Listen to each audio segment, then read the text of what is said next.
The land is green, it's green, can't you see? I can see all the harvest is ready, 'cause he told me so. It's green and it's all mine. Sunana Yahaya Sani, ina karamar hukumar Kura, Kano State. Location ɗin gona ta shine Kora ta.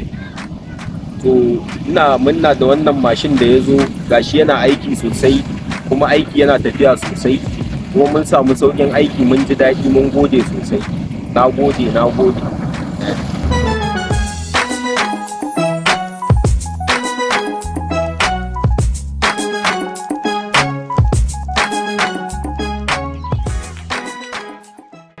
Sunana Umar Usman Kura, ƙaramar hukumar Kura, jihar Kano. Na samu combine, ina na neman aikin alkama a yanzu, kuma na ji daɗi a cikin sauƙi a wuce. Yau muka haɗu kuma yau aka yanka, bukata ta kuma ta biya. Ina fatan Allah ya ba wannan inji lafiya, Allah ya ɗaukaka wannan ƙungiya. Yanzu bukatar mu ta biya, tunda za mu yi aikin maimakon da muke yi da hannu, kana cikin bugu ma wani waɗi mutu. To Allah ya kawo ma sauƙi, kana zaune a gona za a zo a gwada gonarka, a gwada a yi maka aiki mai sauƙi, a juye ma ka ɗinke kayanka dan da nan ka tafi ka gida ka huta. Bukatar mu ta biya, an taimaka mana. Mun gode ya FMAN wannan kamfani, Allah ya ƙara mu ƙarfin gwiwa. The harvest is ready, 'cause the Lord of the harvest told me so. It's green for me. It's green for me. Standing alone can be a heavy load, but my vows I won't be breaking, though my heart is aching. Ni ne Ibrahim Idris daga jihar Kano, karamar hukumar Kura, local government, kada ne kauye. Ni ne manoman alkama wadda muka noma alkama kuma cikin kamfanin FMAN.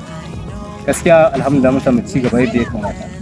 Domin ga shiga mota masu ne mana aiki yadda muke so, kuma ta da an samu ta matsala.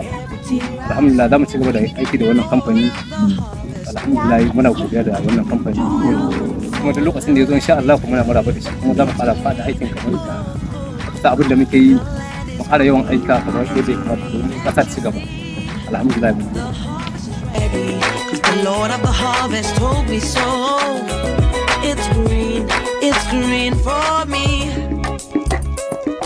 I thought it was over, thought you were done with me, but we're just beginning. Whoa, my life is a journey.